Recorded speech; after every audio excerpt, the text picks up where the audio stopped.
Out of Washington, D.C. tonight, because in about 4 hours from now, President Donald Trump will deliver his first joint address to Congress for his second term.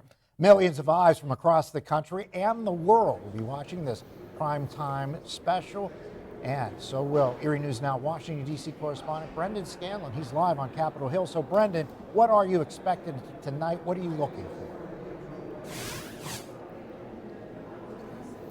Hey there, Mike and Eva. Good evening to you. Well, this is really a big opportunity for President Trump to be the so-called explainer-in-chief, explain the actions of his administration thus far, including some of those more controversial ones, like those large downsizing efforts of the federal government, those federal layoffs. Experts say Trump will really need to sort of build more public support for DOGE, the Department of Government Efficiency, as it continues to purge through federal agencies.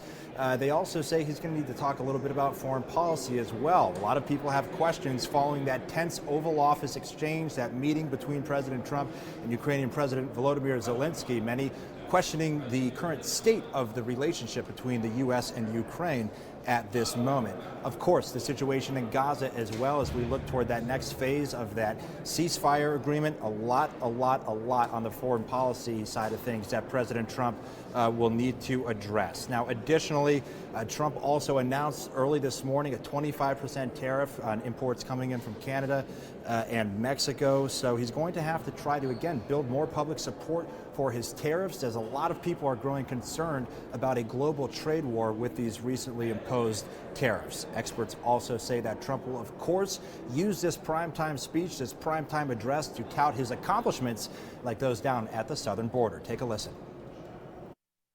Donald Trump will, of course, use this opportunity to tout all the things that he's accomplished in the past couple of months.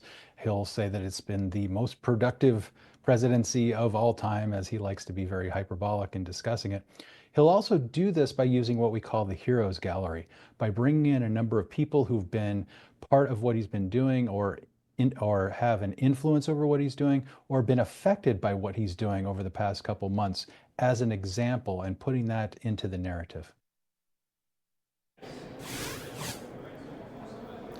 Mike and Eva, of course, security here at the Capitol is very tight. There are several road closures in and around the U.S. Capitol, large security perimeter fencing surrounding the Capitol grounds. I will have a chance to be inside the House chamber later this evening. I will be watching closely for the reaction of our local members of Congress, including Senator Dave McCormick, Senator John Fetterman, and our various members of the House of Representatives. We'll be breaking down all the key takeaways coming up later this evening on Erie News Now at 11. But for now, reporting live on Capitol Hill for Erie News Now, I'm Brendan Scanlon. Mike, Eva, back to you.